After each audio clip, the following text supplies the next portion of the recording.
Good evening, good morning, whenever you're watching this podcast. This is the podcast of the Academy, Urban Sports Perspectives, with myself, Grapefruit, with D Money, although D Money needs to change his name on the thing, and the Ultimate Male. Gentlemen, how's it going? It's all good. It's all good. Oh, definitely going pretty good, especially once I make a little update here, but it's all good.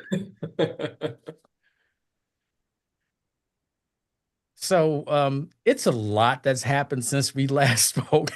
I mean, in numerous sports, you got the start of the basketball season. Actually, college basketball is about to start too.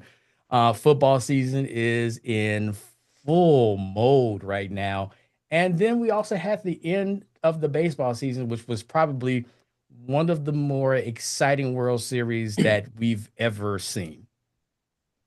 Where do we want to start, fellas?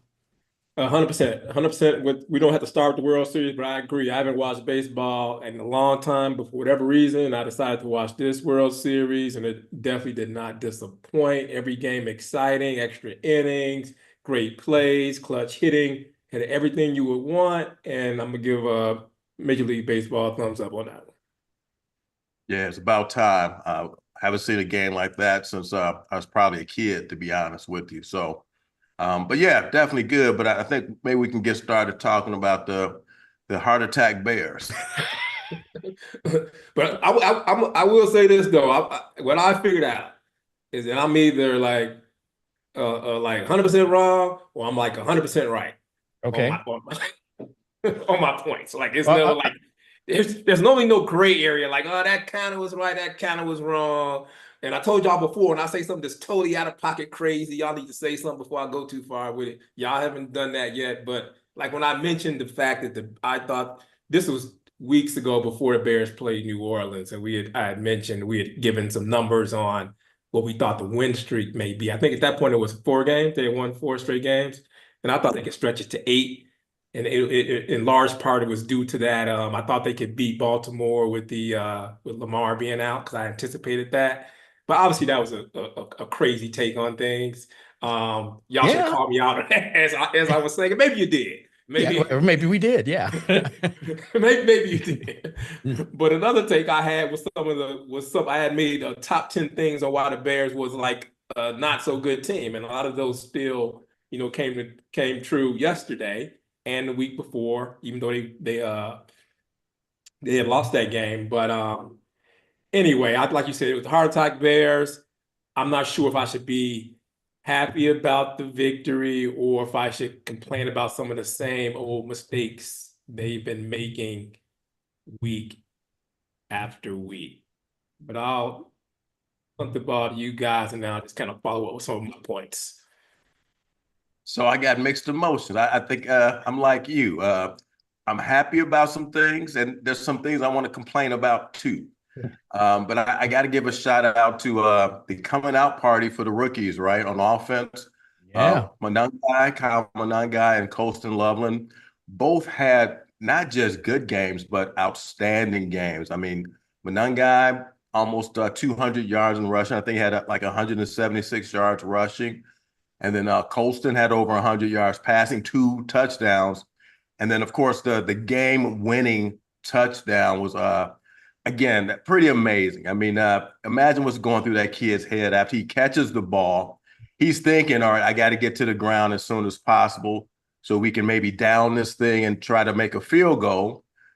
But he sees, wait a minute, I'm not on the ground yet. They missed this tackle. Let me keep my legs going. So it was kind of a gutsy move, I'm sure, initially to just keep going. And then he sees, well, you know what? No one's going to catch me. And he runs in for a touchdown. So when I say the heart attack Bears, it's plays just like that that just were unbelievable. Um, so there was definitely some good things. We got some turnovers. I think it was 3 turnovers, Hmm. which is a good thing. But still, some stupid, dumb things as well. Like obviously letting the Bengals get back in the game wasn't ideal. We saw the defense kind of let us down. But the stupid mistake was on on the kickoff on the oh my God, Which kickoff? well, the opening All the kickoff he kickoffs. ran back was pretty bad too. But when the game was on the line and they did the onside kick and it didn't even make it 10 yards, and you have your guy step out and let it hit his foot. I mean, are these players today just not bright? What is it about that? I think my whole life it's been the rule that it has to go 10 yards, and then if they recover it, it's theirs. And if it doesn't go 10 yards, just stay away from it. They can touch it, the ball is down. So for him to put himself in a position for that ball to hit his foot, they get the ball back, and then of course they score that touchdown. It was unbelievable to me. I mean, it almost feel like the Bears should have lost that game just for putting themselves in that situation. I'm glad they didn't. So it's just some things they need to clean up. I mean, anything we get this season to me is bonus. They're definitely not a good enough team to make a run in the playoffs.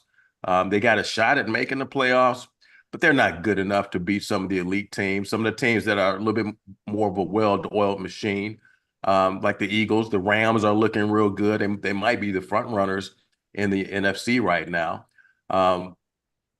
You got the Bills and Kansas City. They're not even on those teams' levels at this point. So whatever we get this year, I'm still looking at this as a kind of a let's make some steps in the right direction. Let's plug some gaps that we still need to fill. On the opposite side of Sweat to have a little more pressure on the quarterback. Let's shore up some more things on defense. The secondary gets healthy. So we don't have a 100% healthy team.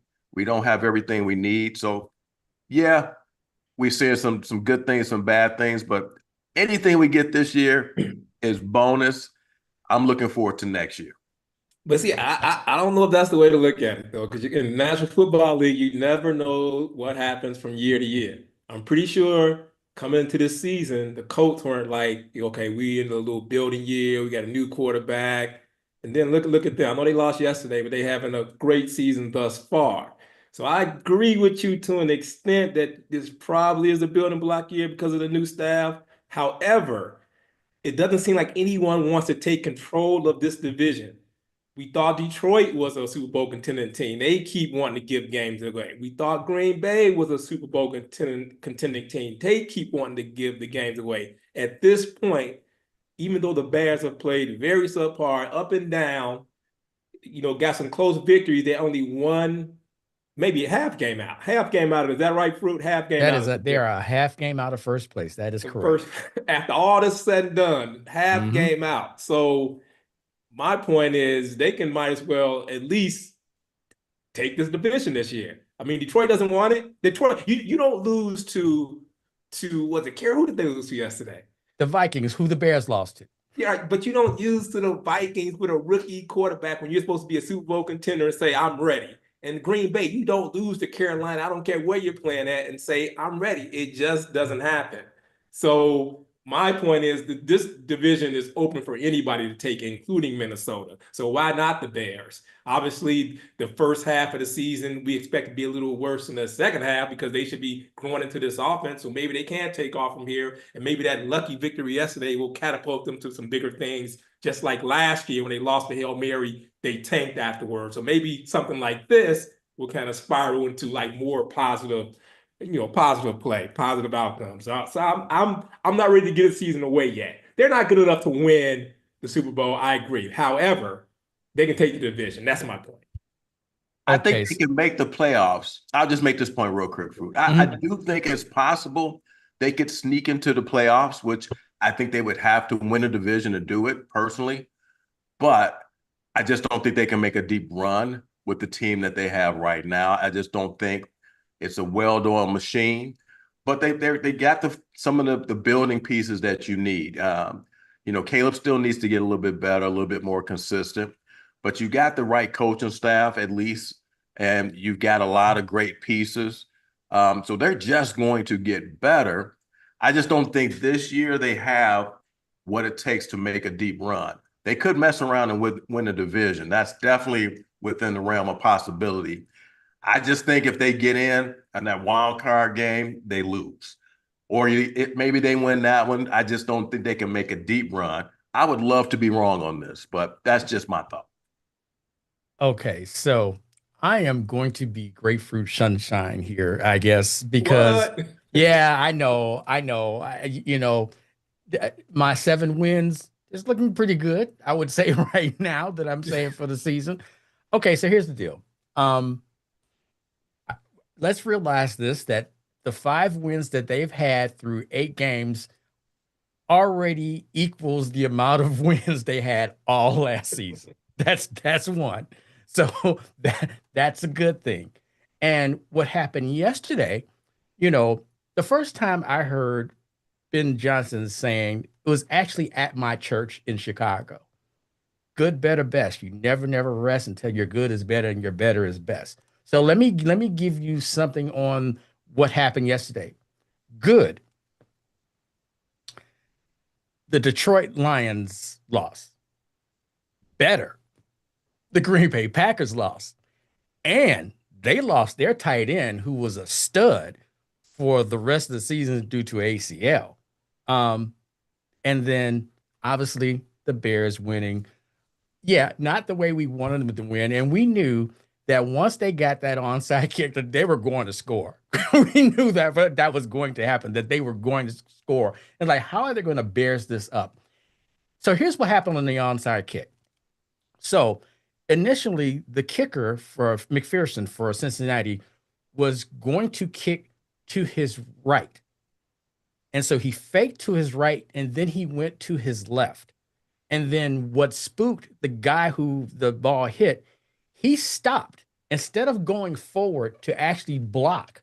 And because the 2 guys were supposed to block, so the other guy actually was in the correct position to block the guy that was up front for Cincinnati. But he got spooked and he was late. And so that's why the ball hit him, because Rome was the one that was supposed to recover the recover the ball when it was kicked. So yeah, that's on him. But let's talk about the special teams. Richard Hightower should have been fired today. This whole season, special teams have been ass. That's been really bad all season. Block kicks, penalties on kickoffs. It's been just everything that misfield. I mean, listen, the special teams play has been awful. Coverage on special teams, worse than the league. Coverage on punts, worse than the league. It's time that he was the holdover from the Eberflus regime, and I think he will be let go at least by season's end. Although, like I said, I think he should have been fired today. Couple of things. Caleb, yes, Caleb does have to get better. But let me just say this though. There's 2 things here. I do think we have the coach. I think we actually do have the coach. And this coach has the potential, I'm not saying he will be, but has the potential to be the second best coach in Bears history. Second best. Pat Ditka?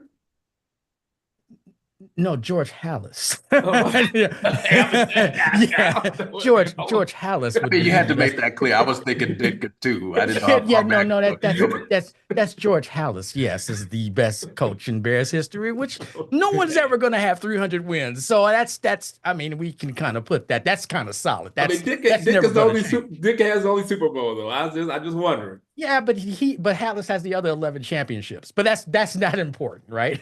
Okay, so I think we have the coach. The quarterback, can we go back to a time where we had a quarterback who was clutch? Can we name a quarterback that the Bears have had that has been clutch? This is now the 4th time that he's led a drive and won a game when it was on the line. I can't recall a Bears quarterback. So I'm asking, can you refresh my memory? Has there ever been a Bears quarterback that's been clutch? I think Jim McMahon might have qualified for that. Because I'm thinking of only one game, the Super Bowl season. The Minnesota game. The Minnesota game, right? Yep. That was pretty clutch. And that got them a victory.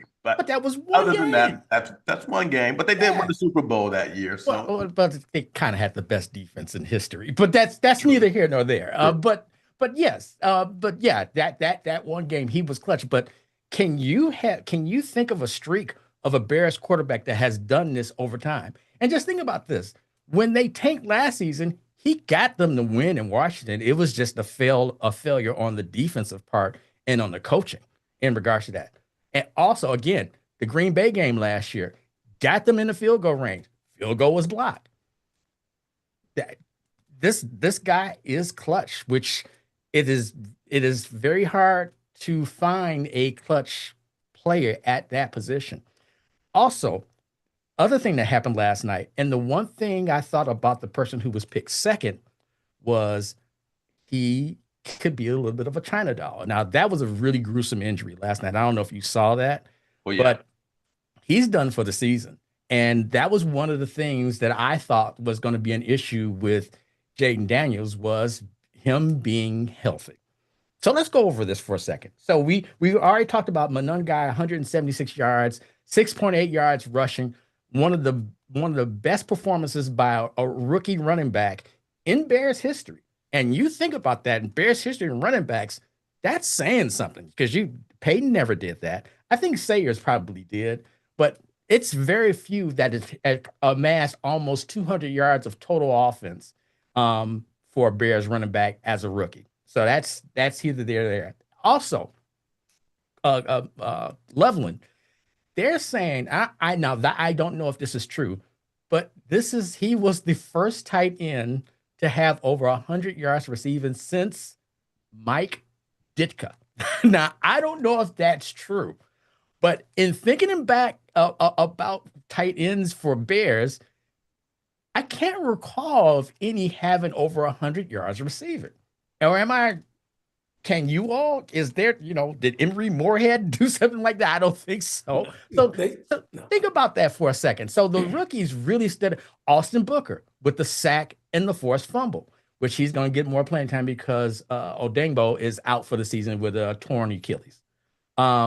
So listen, this is not a great team by any stretch of the imagination, but this is a team that has their coaches have put most of their coaches, because again, the special teams is ass, but the coaches have put them in the position to win these games. And he only can work with the talent that he has. It's a lot that's going on right now that it's the talent is mediocre back, and that goes back to the GM, right?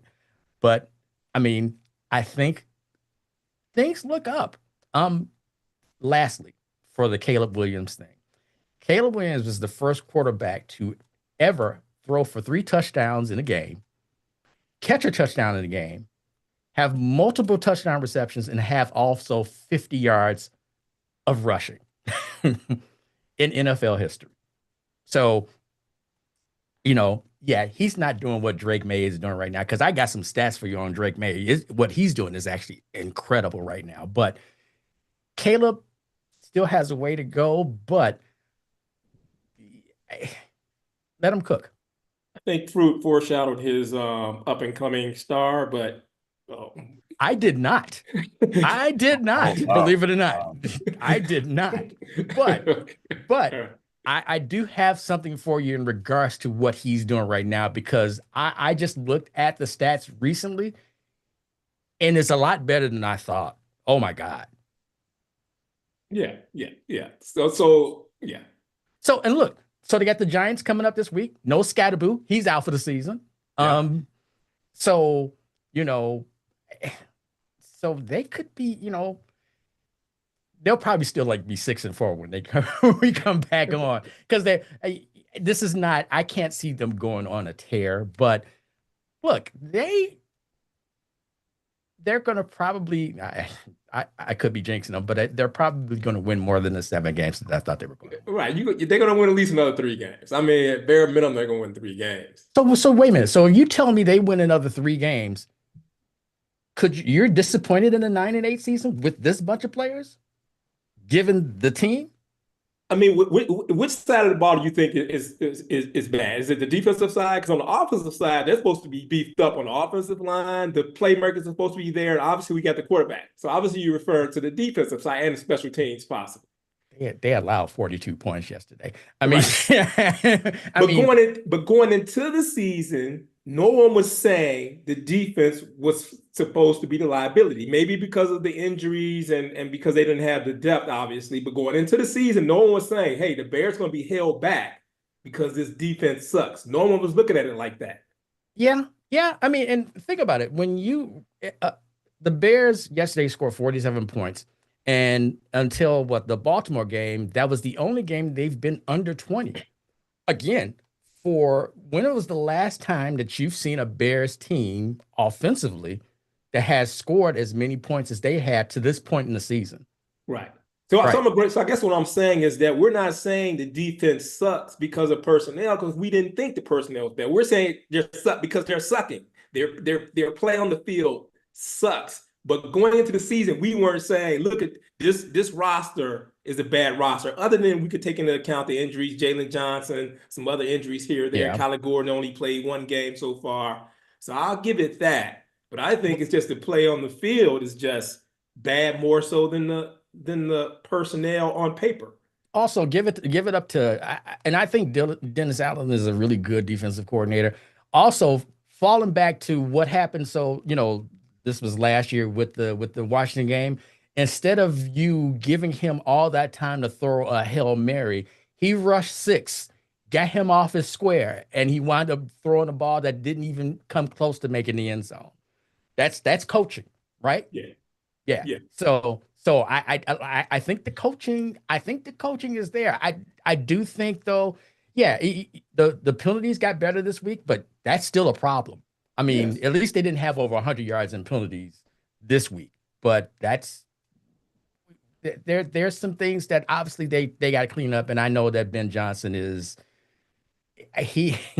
I wonder, I would love to hear what he is saying over the mic that we can't hear, because I know he's cussing up a storm right now.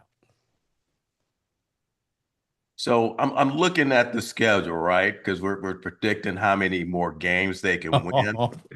So I'm just saying, what do you think? So I think we're all giving them the win over the Giants. So that puts them at 6. Mm-hmm. They play the Vikings in Minnesota. Revenge game in Minnesota, though. So 50-50 chance on that is what I'll say. Yeah. Then they play the Steelers in Chicago. Mm-hmm. 50-50 chance, maybe. Yeah, I'd say that. Mm-hmm. They play the Eagles in Philadelphia. That's a loss. That's a loss. We can put that. That's an L. Okay. Yeah. They play the Packers in Green Bay. That's probably an L as well. They play the Browns. Doesn't matter. It's here. So I'm gonna give them the victory on that one. So that puts us at 7 for sure. Mm-hmm. All right. The other ones are 50-50, but we can say for sure 7. Yep. They play the Packers here in Chicago, 50-50. That's a 50-50, yes. I think they're going to split with the Packers, but go ahead. 49ers in San Francisco. Whew. And they got they're 6-2, I think, right now. Something they're 6-3, but they have some injury concerns. So that's I think that's actually a 50-50 game. I think that they'll look a lot better this year in San Francisco as opposed to what they looked like last year in San Francisco. And then the Bears versus the Lions, that one is here. I actually think that's a 50-50 game. They can win that game. So if they win half of those 50-50s, I think that's about another 2-3 games plus the 2 we're giving them. That's 5 games. That's 10 wins. So there you go. So 7 for sure, which is kind of the number we were averaging at the beginning. Yeah. And then they're going to probably win some of the 50-50 games, right? I mean, yes, possibly. Possibly, Yes. So because there's 8 games left. No, there's 9 games left for the Bears, right? That's correct. Yeah. Okay, so 10 is not out the question, but they're really going to have to come through with some of those tough teams, those 50-50 games. Mm-hmm. So 7 for sure. So, we'll see what happens. Now, will 10 games get them in? I don't know. Okay, all right, let's go over this. So Rams in, right? Buccaneers in. Um, Green Bay technically is still in. Um, Philadelphia. Philadelphia. So that's four. So then so let's see. What is Seattle? Is Seattle in NFC? Seattle in. Seattle in. Yeah. Seattle beat the brakes off of Washington last night. So that's five. So we got two spots left. So that's five. And that's two spots left. But if we put the Niners, oh, okay, so we had Rams, Eagles, Buccaneers, Packers, Seattle. So you got two other spots, and you got the Rams. So that's six, right? So if the so wow, that's I don't know. That's gonna be tough. It's gonna be tough because I don't think more than two wild cards are gonna come from this division. That's true. So the Yeah, best bet for us is to probably win the you're division. you're gonna have to probably win the division. I don't think that's gonna happen. I don't think so, but it's possible because I don't think none of these teams want to win the division. And looking at the NFC, and I don't see any just Super Bowl lock-in Well, well, teams right now. well, honestly, who do you see as a Super Bowl locking team in the entire league You right now? 100%. You're right. So none really. So it's Yeah, like a week, like we say, it's a week-to-week league. That's why I'm thinking if the Bears improve, especially you would expect them to based on it's still a new system. They get better every week. If they improve, they can round into one of those better teams if they can get the defense side healthy, obviously. I'll be very interested to see what they look like 4 weeks from now because per the coach, that is when they should be starting to play their best football. He's actually not expecting them to play their best football right at this point, but he's expecting that towards the end of the season. And so Yeah, four games from now, that would be uh 12.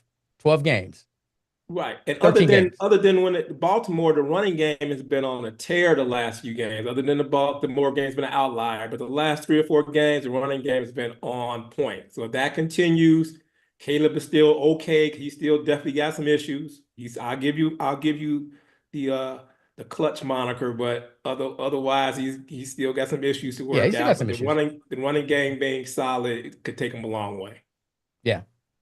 However, I will say once Caleb fixes some of the inconsistencies he has, he gonna be tough to deal with for a lot of defenses because he's still doing a lot of real good things to help him win, and those mistakes are killing him. Once he cleans that up, he's going to be an elite quarterback if he can clean some of those things up, and so we got some good things to look forward to, I think.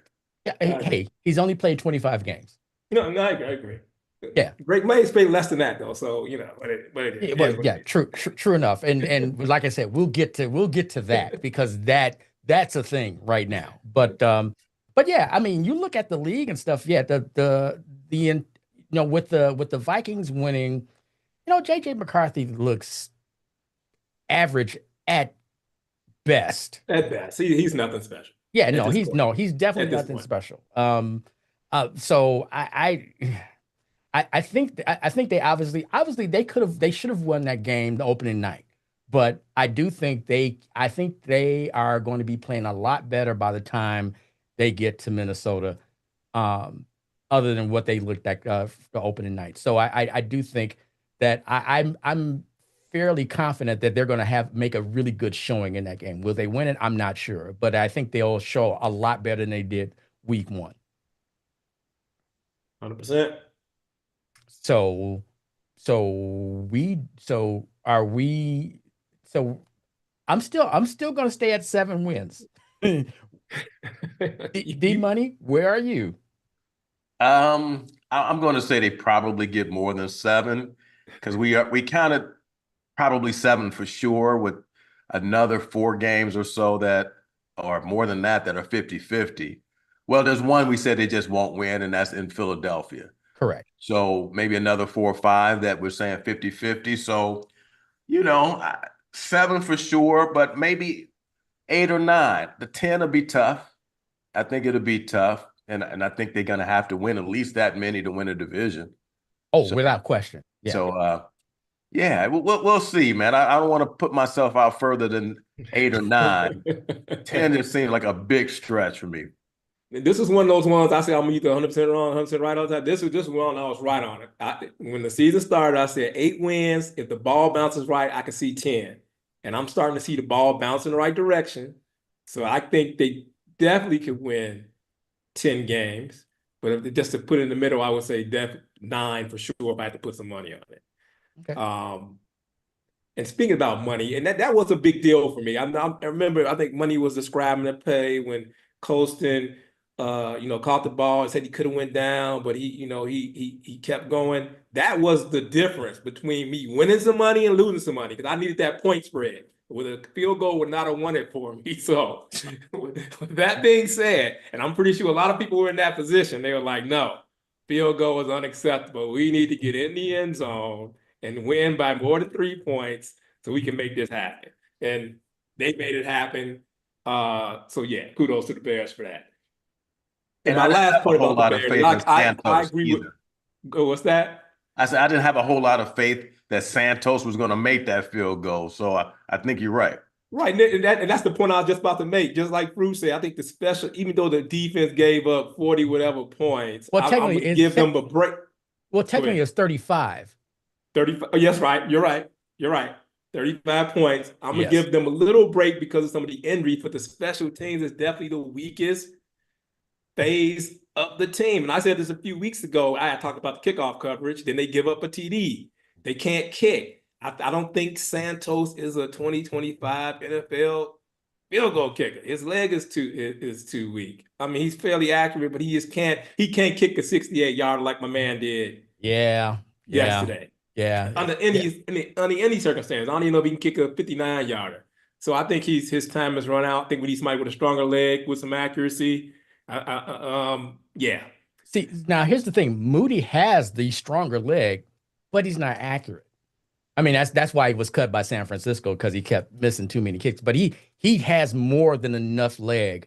He could probably hit a 60, 65-yarder. But the question is it going to go in the stands? They had to get that special teams cleaned up. They did get the block, obviously, in Las Vegas. Right. But other than that, I haven't seen a whole lot. The kickoff coverage, the other team starts at the 35-yard line, damn near every kickoff. They gave up the TD, put them behind the game before they even got started good. That's definitely an issue. Definitely an issue. Yeah. Fire that man quickly. Anything else in regards to the Bears? Oh, and let me also say this. Cincinnati's defense is ass. I mean, it is bad. They had the most sold coming into the game. They had the most missed tackles in the league. They had 84 missed tackles in the league. Do you know who was second? The team that was second had 65. So they were far and away the worst in regards to that. That defense is, I don't know who had a worse day, the Bears special teams coordinator or Cincinnati's defensive coordinator. I don't know which one had a worse game, but yeah, they cannot tackle, which is obviously, you're trying to do a kill shot on a 6'8" tight end and you're 6'1", 190 sopping wet. That's not going to work. It's not. So all right. So I guess we're done with the Bears at this point. So I just want to I alluded to this before in regards to the Drake May thing. So this is what Drake May has done so far this year. His completion percentage is 74.1%. He has almost 2,300 yards. That's through 9 games. 17 touchdowns, 4 interceptions, a rating of 116.9, which leads the league. It's actually more than your favorite quarterback, Jared Goff, who is at 115. So that that man right now is technically having an MVP type season. Uh, there's only one other person that has a better touchdown to interception rate, and that's Jalen Hurts, who is 15-1 touchdowns to interceptions.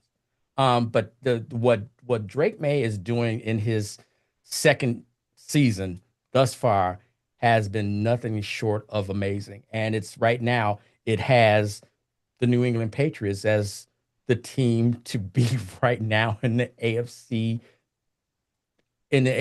What was it? I guess they're in the North, right in the North. But they're still ahead of Buffalo. Now I do think Buffalo eventually is going to come back and win that division. But for right now, for what they're doing, he is balling out something off. But Fruit, the only breaks I'll put on this is that we've seen this before. We've seen it 2 years ago with CJ Stroud. We've seen it last year with Jaden Daniels. Mm-hmm. This year with Drake May. I know this is his second year, but this is his first year starting, so it's almost like he's a rookie. So I want to see it sustained before I give him any type of crown. But as of now, that's fair. As of now, yes. But we've seen these 1 year wonders. Not that Stroud and Daniels are bad, but their second years weren't nearly as great as their first years. Obviously. Drake May is his first year starting, so we'll see how this rest of this year goes, and if he can sustain it through the second year once all the film and tape and everything is out, and people start making adjustments based on his playing style. So yeah, doing well now, but I got to see it sustained before I say he's like, because I know people are going to say it. If you had to redraft today, who are you going to pick? Is it going to be Bo Nix? Is it going to be Drake May or Jaden Daniels or Caleb Williams? Blah blah blah. If I had to redraft today, I'm going to stick with the order they were in until I see another at least 1 or 2 years. Okay. All right. Fair enough. D-Money? Ditto. You never know what's going to happen in these drafts. All you can go by is projections, right? And I think it would have been career suicide to pick anybody else other than Caleb Williams, number one. And again, he's still, we're talking about floors and ceilings, right? Mm-hmm. And I think right now, I still think at the end of the day, Caleb has the highest ceiling because he's still putting up and doing things according to your stats that we haven't seen before. And he's not even playing great. I mean, really isn't. I would say on a scale of 1 to 10 of his potential, we're seeing like 5 or 6 right now. On a scale I agree with that. 10. Yeah. Well, I think his ceiling is still higher than everybody else who was in that draft class. I think we're seeing the best of Drake May right now.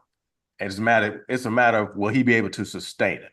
Yeah, correct. But I don't think it's a lot more ceiling for him. Correct. And New England has turned things around because they got a coach. They got a proven winning coach. And he has installed in there a winning philosophy. And, hey, Jared Mayo, he just probably wasn't the guy for the job, unfortunately. So, all right. So we're going to move on. We're going to move on to the baseball playoffs that have just ended. So let me just say this. As a person who became a Dodgers fan last year, and now they have gone back to back, I can't be feeling any better than what I could possibly be feeling right now. And again, the reason why I chose to become a fan of the Dodgers was because my White Sox said that, hey, we're not going to be a part of the Ohtani sweepstakes. And that just totally pissed me off.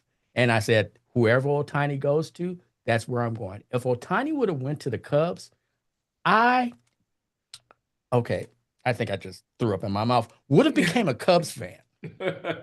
I would have done it, but he wasn't leaving Los Angeles, and going over to the Dodgers was probably the easiest decision, along with the $700 million, that they paid him. Which, believe it or not, the LA Dodgers have stated that they've made all of that money back, even though they've only paid this dude $2 million, well, $4 million, because the 68 is on the back end for each year. But they said because of the deals with Japan and all of the other uh, at advertising deals that they made over $700 million just last year in regards to this.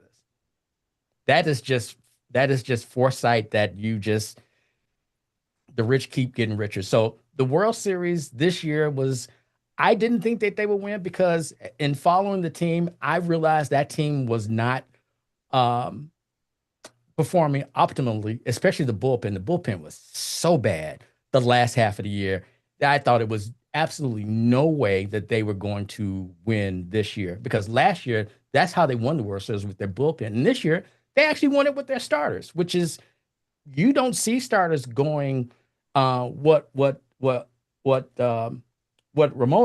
was it Yamamoto did this year. You don't see that by starters like completing games first and foremost. And he did that a couple of times this postseason. Um, that is that game 7 on Saturday night. The Dodgers, there were so many ways that the Dodgers should have lost that game and still didn't do it. I don't know how, if you're a Toronto Blue Jay fan, I don't know how you're feeling today because the catch in the ninth inning when oh boy ran over Kiki Hernandez, Podges, when he ran over Kiki, the play at the plate where the catcher just barely got his foot down, or otherwise the winning run was going to score.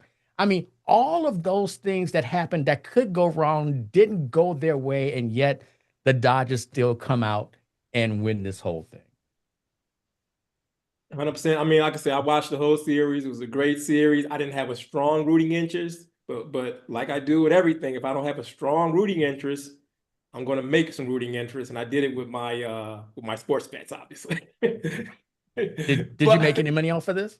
No, I did not, because I felt like Toronto was outplaying the Dodgers in that series. So I had money on Toronto. Not that I was really a Toronto fan, because I really didn't care one way or the other in terms of that. But when they were just, like you mentioned, the catch, the plays at home plate, the people getting thrown out on the bases, I was just like, oh my God, I got some good money on this game. All Toronto got to do is seal the deal. Bottom of the ninth inning, I think it was 1 out, 2 outs from the championship, and then the guy gives up the homer to the catcher, wasn't it? No, it was the second baseman. Shortstop. That's even worse because they don't have any power. That's my point. No, I was like, what the hell? He was the batter before Ohtani. There you go. Yes, that's right. Even worse. It wasn't the catcher. You're right. It was like the second base guy. Anyway, the bottom line is I still thought it was a great series. I thought Toronto outplayed them, but in some clutch moments, the Dodgers came through, made the clutch plays, and Toronto, there were a few clutch hits they needed that they didn't get. I did feel like their defense was solid. Their pitching was solid for the most part. There were a couple of clutch moments in the game when they needed a key hit, and they didn't get it. But I mean, the Dodgers won the game, so they earned it. So I'm not gonna take that away from them. They earned it. Back-to-back champion since what? Since the Yankees in 2000. Yeah, so it's been 25 years. So definitely, I'm not a Dodgers fan, but I was growing up, back in the day, like in the late 70s, everybody was either a Yankees or Dodgers fan. I was a Dodgers fan during that period. So. So was I. That's when I actually started following the Dodgers with Davey Loeb, Steve Garvey, Bill Russell, Ron Cey, Dusty Baker, Reggie Smith, all of those guys. That was the team that I followed, and I wanted them to beat the Yankees like they stole something, and they never did. But that's neither here nor there. But that's when I started following the Dodgers. So I've been a fan. They just weren't my team because I was a Chicagoan and I liked the White Sox until they decided not to play baseball anymore. So same way. Back in the 70s, people were like either Dallas or Steelers fans, and then they was either like Dodgers and Yankees fans. Like, because your home team was always sucking, so you had to pick like some adopted team. I was Dallas. I was not Pittsburgh. I was Pittsburgh. I was Pittsburgh, and I was the Dodgers until the Chicago came around. But anyway. I love me some Roger Staubach, so that's why I was a Dallas fan. Yeah. I was definitely a Terry Bradshaw guy for sure. John Stallworth, Lynn Swann. Come on, man. Yep. Come on, man. Yeah. But I too thought this was a great World Series. Some people were saying it was the best. I thought in the modern era it's definitely one of the most entertaining for sure. I kind of remember in my life, I think as a kid watching Pittsburgh versus the Orioles and Willie Stargell hitting those home runs. I just remember those times and how everybody watched the World Series back then. I felt like the World Series was almost as big as the Super Bowl, maybe bigger than the Super Bowl back in the 70s. But this series had everything. I mean, like you guys already mentioned, you had clutch defensive plays, clutch hitting, clutch pitching. And I'm a Dodgers fan now too. First and foremost, because the coach is black, and this is his third championship, I think, that he's won. So he is now a Hall of Famer, basically. So exactly, and not just a Hall of Famer. I mean, he's got a potential with the team he has. Ohtani being a cornerstone of that team to maybe get a few more of these attached to his name and maybe being an all-time great. I don't know, but that's my hope. But I'm an Ohtani fan because how can you not like who may be arguably, he's definitely the best player in baseball right now. Correct. But who may arguably be the greatest baseball player of all time? How can you not like the team that went out and got that guy? They were going to do whatever needed to be done to get him. And $700 million at the time they signed him sounded crazy. But it turns out everybody else was crazy for not offering it because the guy deferred the money. He's taking pennies right now. So you can use that money to build me a team so I can win some championships and retire with a lot of money in the bank. And I probably won't even get taxed for it because I'm going to try to get that money over to Japan somehow. But anyway, I just thought, and that game 3 for me, the 18-inning game was that, for me, the pivotal game. Because I gave up at 12. I was like, well, you know what? This is as deep as I can go. It's a couple more innings, but I'll just go to bed, wake up, and I see it went 18, and the Dodgers hit a home run. Freddie Freeman, Mr. October, hit the home run. I felt that was a pivotal game because I felt like both teams went through pitching staffs like crazy. They couldn't help it. But I felt like the winner of that game would probably win the series because you just put a heart and soul into a game like that and to walk away losing it, I just thought took a lot out of them. Although Toronto, I think, won the next game, if I'm not. The next two. They won the next 2 games. And I thought they had blown their wad, actually, by winning that 18. Sure. But I think at the end of the day, winners win. I think you all are right. Toronto was outplaying the Dodgers. And if you go by the numbers, they should have probably won this World Series, and they almost did. If things could have just gone their way a little bit more in Game 7, they win it, right? But I feel like winners win. I feel like when you look at somebody like a Michael Jordan, when you look at a Patrick Mahomes, and when you look at the Dodgers, right now, they just feel like they should win. And their mentality is to keep fighting until we do. And it's just something about that mentality that just kind of puts them over the edge, man. So people are going, and the regular season, they weren't even doing they weren't as sharp as they should have, as they were the year before. No, they weren't. I mean, the Brewers went into this thing as, okay, they could probably go to the World Series this year. But yep, the Dodgers felt like they were the better team in their minds, and they went out and won it. So at the end of the day, winners win. Champions are champions because of that mindset, and they usually find a way to win, and that's what we saw with the Dodgers. So definitely one of the best games, best series we've seen in our adulthood, I would definitely say, other than when the White Sox won it.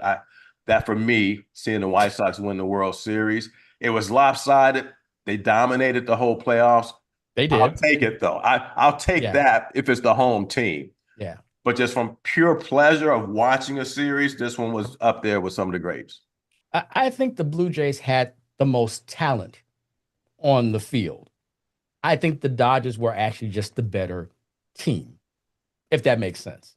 Because I think if you put all the Blue Jays talent in with Vladdy and all those guys, they probably had the most talent on the field this year.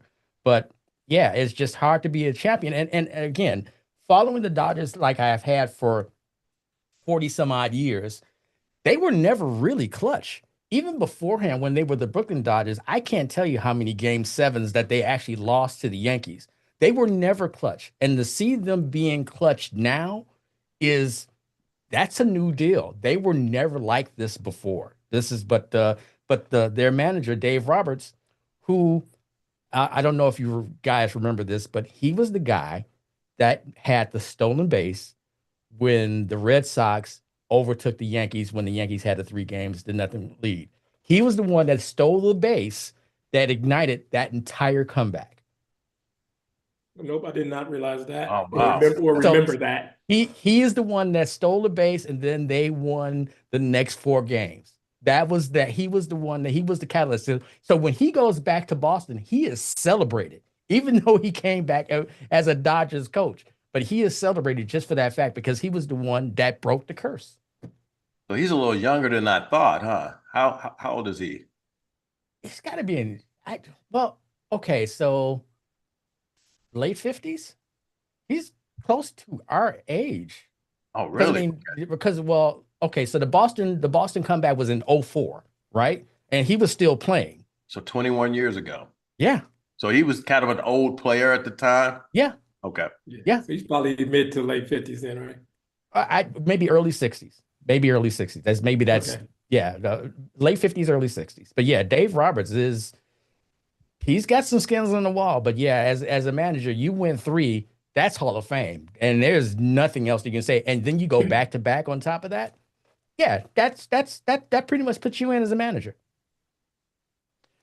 All And, right, so, and go ahead. the other thing I'll say about the Dodgers, that should be a blueprint for the Cubs on how to build a team. Spend the money.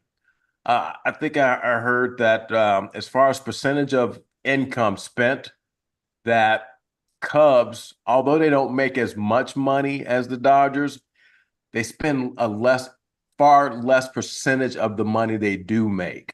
Correct. So you're not going to outspend the Dodgers, but you can spend more than you are. That's not always the blueprint to win, but they show that they're committed to winning no matter what it costs, just like the Yankees.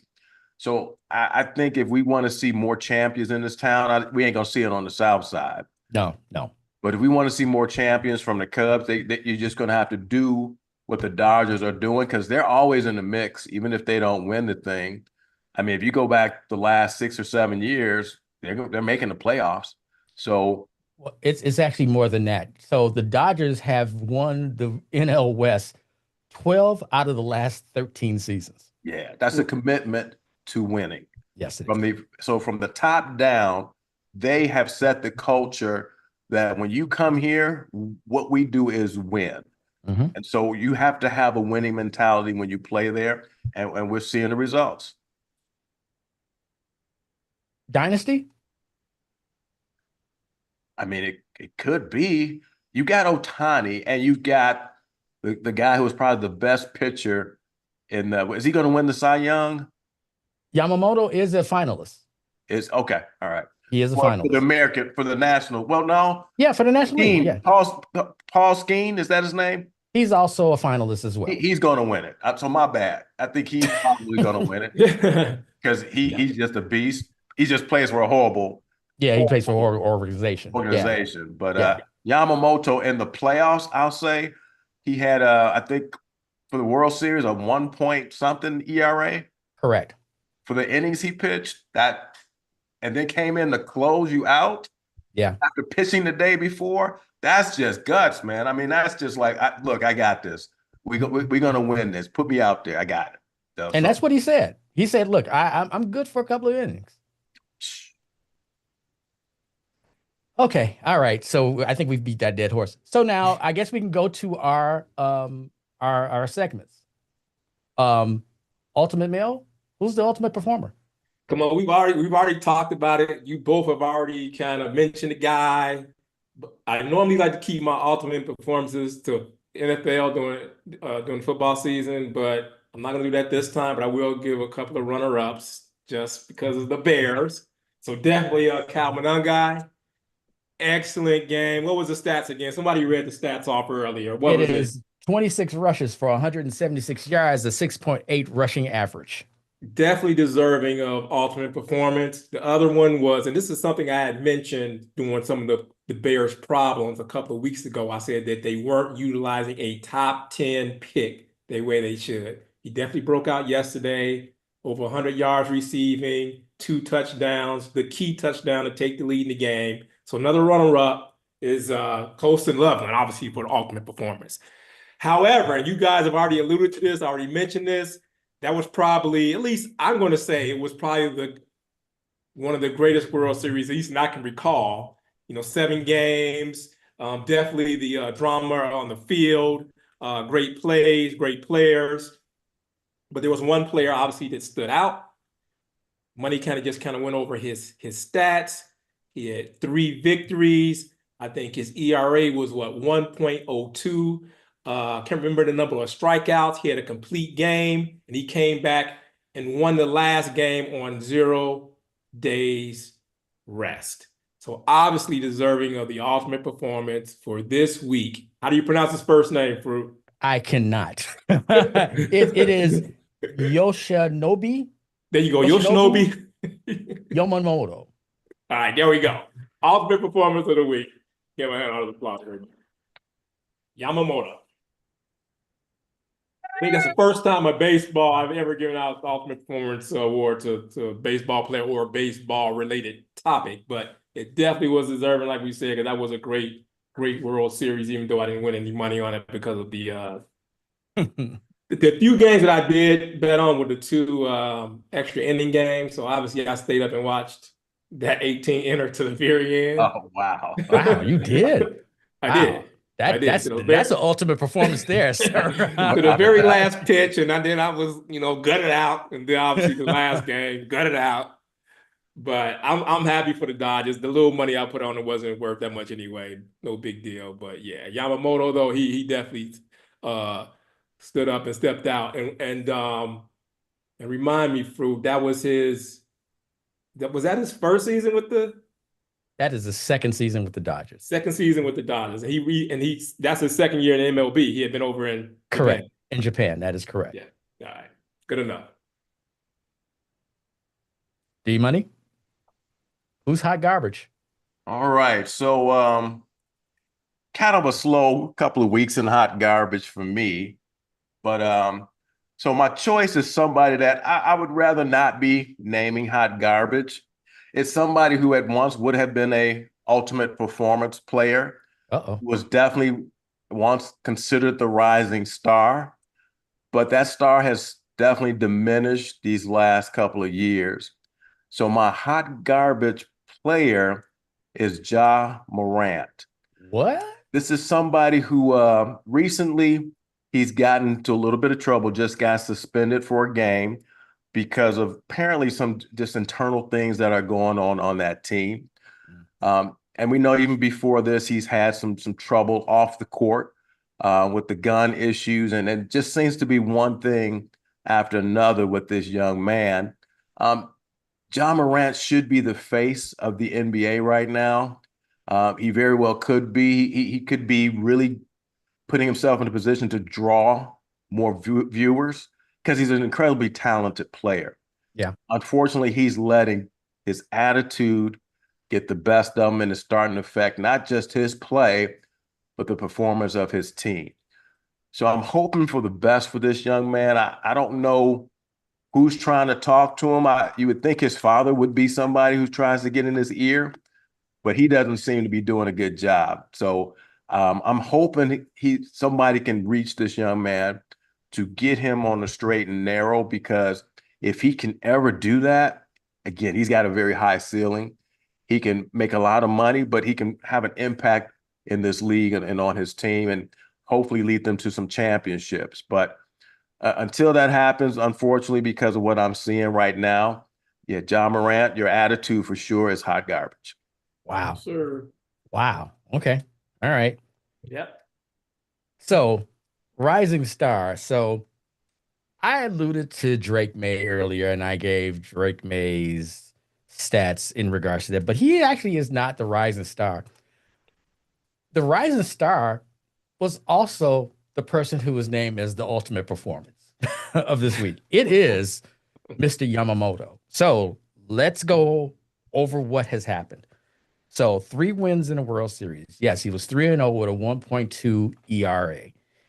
Won games 2, 6, and 7. Won game 7 with no rest. first pitcher since Randy Johnson, who did this back in 2001 as an Arizona Diamondback against the New York Yankees. The only other two times that this happened were in the 40s and the 20s. That is 1940s, 1920s. So now, Rising Star, he's only 27 years old, second year in the league, Cy Young finalist. This year he had 176 innings pitched, had over 200 strikeouts, 12-8 record, ERA 2.95. What he did in the postseason was this. Versus the Reds, 6.2 innings, no runs, 9 strikeouts against the Phillies, which was the only hiccup in the entire postseason. He only pitched 4 innings, 3 runs. It's the game that he actually lost. And then it was lights out. Brewers, complete game, 1 run, 7 strikeouts.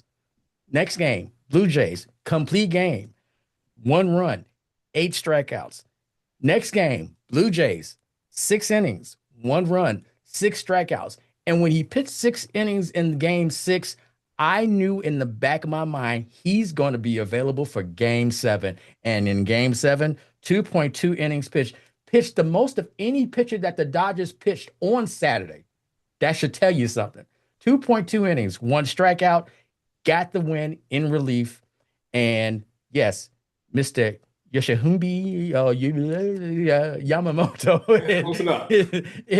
is my rising star, because that dude is only 27 years old. Phillies actually offered him more money, but he decided to come back with his friend Ohtani with the Dodgers. And so he is this was just completed the second year of a 12-year, $325 billion contract. 12 years, my God. And not only did he, come in and win that game, he bailed his boy out because Ohtani got touched up. Well, but you know what? Ohtani was on short days rest. So Ohtani technically, so here's what happened. So what Dave Roberts did was he actually pitched the person that was actually going to pitch game 7 in relief in game 6, because you had no choice but to do that. Yeah, and so they put Ohtani on short rest. And so everybody was in. Kershaw was in the bullpen when all stuff was about to break loose. But anyway, that is the guy who is the rising star, because that guy is a stud and completed games when no one in the league is completing games even throughout the regular season. And he did it a couple of times in the playoffs when it really counted the most. So that's my rising star. Definitely. Well deserved on both accounts. Now, as far as doing too much, I do have a doing too much. It could be Stephen A. Smith, because he's always doing too much. It's the Republicans. The Republicans actually aren't doing enough. They're doing less than what is required in this situation. The Republicans have the Senate, they have the House, they have the presidency. And what they can do is they can go ahead and do the nuclear option and get the government open if they wanted to do that. However, for whatever reason, they choose to try to pin this on the Democrats. Now, when the Republicans needed all of these judges to be approved, they actually did the nuclear option to go ahead and kill the filibuster. So why they did it then and not do it now, your guess is as good as mine. But doing too much and really, honestly, not doing nearly enough, it's the Republican members of the United States. 100%. 100%. That's hot garbage too, my friend. Yeah, I'm afraid so. So what are our previews for upcoming? So Giants, and then who the Bears play next after the Giants? Was it Pittsburgh? It might be Pittsburgh, I believe. Okay, so I'm going 1-1 because that's what I do, and I'm in the middle of the road. D-Money, you? I'm really hoping that's 2-0 because I just want them to beat Aaron Rodgers. So I have to say, I'm going to say 2-0, but we'll see. And the Pittsburgh game is in Chicago. Is it Pittsburgh? It is in Chicago. They have Pittsburgh and Browns in Chicago. Pittsburgh. No. No, it's in Chicago because they Oh, had really? Baltimore and Cincinnati on the road. Well, that makes it a lot for me then. If that Pittsburgh game is at home, definitely picking 2-0 for the next 2 weeks. And there's no way I could pick a game like Money said when I'm saying Aaron Rodgers may win a game. And I never can do that. So Okay. All right. I think they Very can good. win anyway because it's a home game. And I think in 2 weeks they're going to be So playing the even better Vikings than they are game is now. actually before the Pittsburgh game. So Okay. it's the Giants, then the Vikings, Ah, and then it's Pittsburgh here. Yes. okay. So it's the Vikings, but the Vikings is on the road, obviously, right? Yep. On the road. Correct. Correct. Correct. Still 2-0. Wow. All right. Okay. Thank you. I got no faith in JJ McCarthy, and I got no faith in the Giants. So yeah, 2-0. Okay. No, I believe they should win the Giants game. They can win the Vikings game. Will they? I don't know because again, I'm still in love with their coach. But anyway, thank you guys for watching. Thanks, and we will see you all in 2 weeks. Quick shout Peace out out. to the Bulls. 5-1 Oh, start, yeah. my brother. Yeah, you know what? Yes.